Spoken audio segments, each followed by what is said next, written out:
गुस्सा करने वाला व्यक्ति जहर तो खुद पीता है, लेकिन मरने की आशा किसी और से करता है। महात्मा बुद्ध की ये सभी बातें एक सनकी व्यक्ति सुन रहा था। उसको बुद्ध के विचार बिल्कुल अच्छे नहीं लगे। बुद्ध क्रोध के विषय पर बोल रहे थे, लेकिन उनका चित्त बिल्कुल शांत था। इस बात से उस सनकी को और भी गुस्सा आ गया।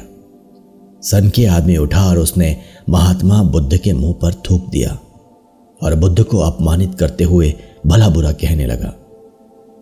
उस आदमी के इस व्यवहार से सारी सभा भड़क उठी। बुद्ध ने सभी को शांत किया और उस व्यक्ति से कहा, तुमको इस विषय पर कुछ और कहना है? वह व्यक्ति वहां से चला गया।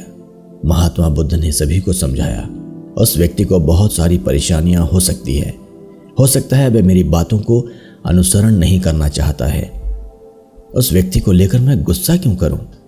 अगली सुबह हुई, उस व्यक्ति का गुस्सा शांत हुआ और वह ढूंढता हुआ महात्मा बुद्ध के पास पहुंचा।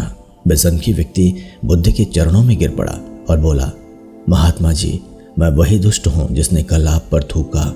आप मुझे क्षमा कर दीजिए। बुद्ध ने उस व्यक्ति को खड़ा किया और बोले, मैं तुम्हारी बातों को कल ही भूल गया। मुझे तुम्हारी बातों से कोई संदेह नहीं है।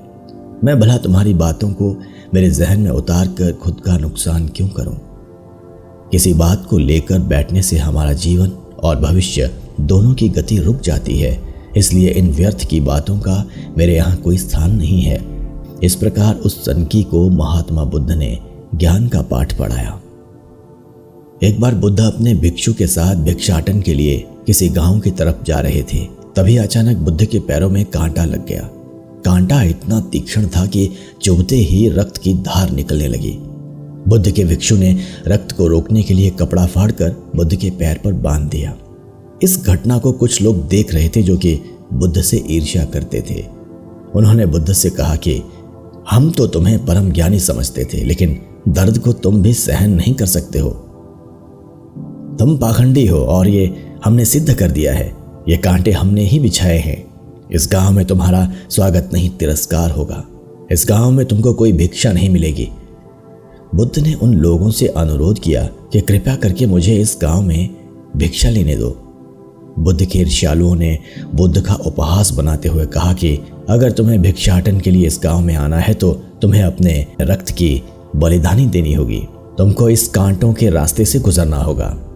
भगवान बुद्ध ने उनकी चुनौती को स्वीकार कर लिया और कांटों के रास्ते पर चलने के लिए अपने कदम बढ़ाने लगे।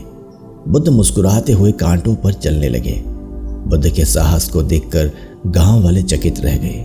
कुछ लोगों की आंखें फटी की फटी रह गई। गांव वाले सोचने लगे कि बुद्ध भिक्षा के लिए दूसरे गांव भी जा सकते थे, तो फिर कांटों पर चलकर क्या साबित करना चाहते हैं? गांव वाले बुद्ध के संदेश को इतनी जल्दी नहीं समझ पाए।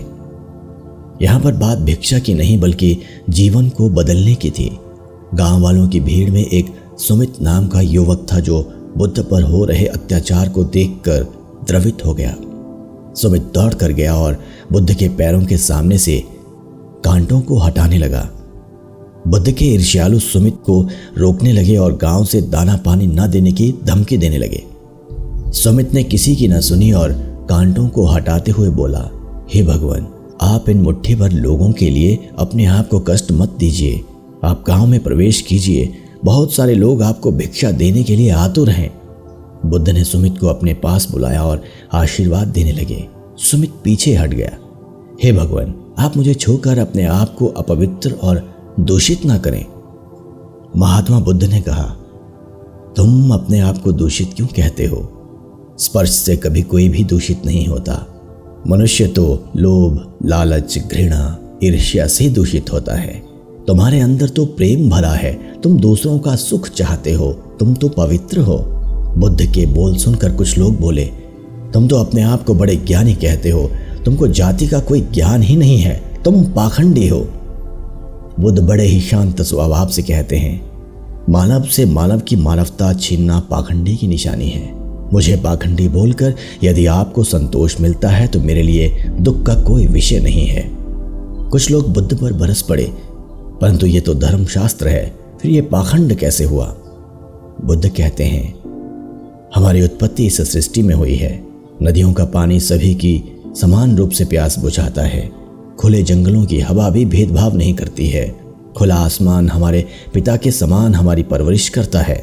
सृष्टिकर्ता ने भी कोई भेदभाव नहीं किया है, फिर हम इंसान कौन होते हैं भेदभाव करने वाले। मालम मालम में भेद करके अपने संबंधों को बिगाड़ता है। बुद्ध के वचन के बाद कुछ लोग कहते हैं, अगर आप इतना ही कहते हैं तो सुमित को अपना भिक्षु क्यों नहीं बना लेते। बुद्ध ने कहा, अच्छा सुझाव है, अगर सुमित तुम चाहते हो तो तुम मेरा भिक्षु बन सकते हो। बुद्ध के आमंत्रण पर सुमित पहला नीच जाति का बौद्ध भिक्षु बनता है। इस पूरे विवरण में केवल सुमित का जीवन ही नहीं बदला, शेष सभी लोगों का जीवन रूपांतरित हुआ।